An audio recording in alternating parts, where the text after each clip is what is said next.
दोस्तों, आप लोगों ने भी कभी ना कभी तो ये सोचने की कोशिश की होगी कि पाकिस्तानी सदर के इख्तियारात क्या हैं और इसका काम क्या होता है। आज हम ऐसे ही कुछ सवालात के जवाबात ढूंढने की कोशिश करेंगे, लेकिन उससे पहले अगर आपने हमारे चैनल को सब्सक्राइब नहीं किया तो ऐसी ही इंफॉर्मेटिव वीडियो सबसे पहले देखने के लिए सब्सक्राइब करें। सदर पर बात करने से पहले हम रियासत के बारे में चंद अहम चीज़ें जान लेते हैं। दोस्तों, किसी भी किस्म की रियासत इन 3 किस्म के अदारों पर मुश्तमिल होती है। पहला गवर्नमेंट यानी हुकूमत, दूसरा जुडिशरी यानी अदालतें और तीसरा एग्जीक्यूटिव अदारे यानी कानून नाफज करने वाले अदारे। पहले हम गवर्नमेंट की बात करते हैं। पाकिस्तानी गवर्नमेंट 2 हिस्सों पर मुश्तमिल होती है, पहला पार्लियामेंट और दूसरा कैबिनेट। अब पार्लियामेंट के अंदर अपर हाउस यानी सेनेट और लोअर हाउस यानी नेशनल असेंबली शामिल है। अब नेशनल असेंबली 342 अरकान पर मुश्तमिल होती है, जिनमें से 272 अरकान बराह रास्त अवाम चुनती है, जबकि 70 अरकान टेक्नोक्रेट और औरतों के लिए मखसूस हैं। इन पर इलेक्ट होने वाले लोगों को MNA यानी मेंबर ऑफ नेशनल असेंबली कहते हैं। दूसरी तरफ सेनेट के अरकान की कुल तादाद 96 है। पंजाब, सिंध, KP, बलोचिस्तान में से 23 सेनेटर सेलेक्ट होते हैं, जो कि सूबाई असम्बलियों से इलेक्ट किए जाते हैं, और इस्लामाबाद के सेनेटर की तादाद 4 होती है, जो कि नेशनल असेंबली से सिलेक्ट किए जाते हैं। सेनेट और नेशनल असेंबली का सबसे अहम काम जो होता है वो होता है कानून बनाना, कानून तब्दील करना और कानून मनसूख करना। ये बात याद रहे कि अमूमन कौमी असम्बली पॉपुलेशन को, जबकि सेनेट प्रोविंस को यानी सूबों को रिप्रेजेंट करती है। अब हम कैबिनेट की बात करते हैं। कैबिनेट के सरबराह को वज़ीर-ए-आज़म कहते हैं, जो कि कौमी असम्बली से इलेक्ट होता है। वज़ीर-ए-आज़म बनने के लिए कौमी असम्बली की 171 वोटों की ज़रूरत होती है।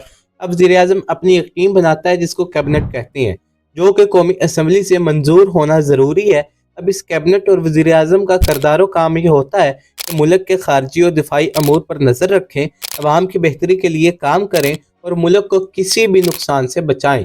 जो कैबिनेट होती है वो नेशनल असेंबली को जवाबदेह होती है, और नेशनल असेंबली कैबिनेट के किसी भी फैसले को चैलेंज कर सकती है और उसे मनसूख भी कर सकती है। लेकिन कैबिनेट इतनी भी कमज़ोर नहीं होती। कैबिनेट के चेयरमैन यानी वज़ीर-ए-आज़म किसी भी वक्त नेशनल असेंबली रिजॉल्व यानी तहलील कर सकते हैं। ये तो बात की गवर्नमेंट की, और एग्जीक्यूटिव और जुडिशरी की बात हम अगली वीडियो में करेंगे। अब हम अपने असली सवाल की तरफ आते हैं, यानी सदर कौन है और इसके इख्तियारात क्या हैं। अगर सदर की बात करें तो सदर रियासत के सरबराह को कहते हैं। गवर्नमेंट, जुडिशरी और एग्जीक्यूटिव अदारों के सरबराह को सदर कहा जाता है। अगर सदर मजबूत हो तो वो इन तीनों पर कंट्रोल करता है, और अगर सदर मजबूत ना हो तो वो फिर एक महज रस्मी अदारा या ओहदा ही बनकर रह जाता है। पाकिस्तान में प्रेसिडेंट सिस्टम राइज नहीं है, इसकी वजह से सदर की नशिस्त इख्तियारात के लिहाज से एक कमज़ोर नशिस्त है, लेकिन फिर भी सदर को कुछ ख़ास इख्तियारात हासिल हैं, जैसा कि किसी भी करारदाद को मंजूर करने के लिए सदर के दस्तखत की ज़रूरत होती है। सदर किसी करारदाद को 12 दिन तक मुलतवी कर सकता है, जबकि किसी गलती की सूरत में मुस्तरद भी कर सकता है। दूसरा ये कि मुल्क में कोई भी तकर्री यानी चीफ जस्टिस, आर्मी चीफ या इसी तरह की दिगर तकर्री का आखिरी हतमी फैसला सदर ही करता है, लेकिन सदर पर वज़ीर-ए-आज़म के मशवरे पर अमल करना लाजमी होता है। सदर वज़ीर-ए-आज़म के मशवरे पर कौमी असम्बली तहलील कर सकता है। वज़ीर-ए-आज़म के मशवरे के बाद किसी भी सूबे में गवर्नर राज लगा सकता है, यानी सूबा बराह रास्त गवर्नर के कंट्रोल में होगा, जो कि सदर के नुमाइंदे की हैसियत से काम करेगा। किसी भी जंग या माहदे की हतमी मंजूरी सदर ने देनी होती है, जिसमें वज़ीर-ए-आज़म के फैसले के बाद ही कोई काम किया जाता है। किसी भी किस्म के रेफरेंडम के लिए दरख्वास्त दर्ज कर सकता है। किसी भी मुजरिम की सज़ा कम, मुलतवी या उसे मोहलत दे सकता है।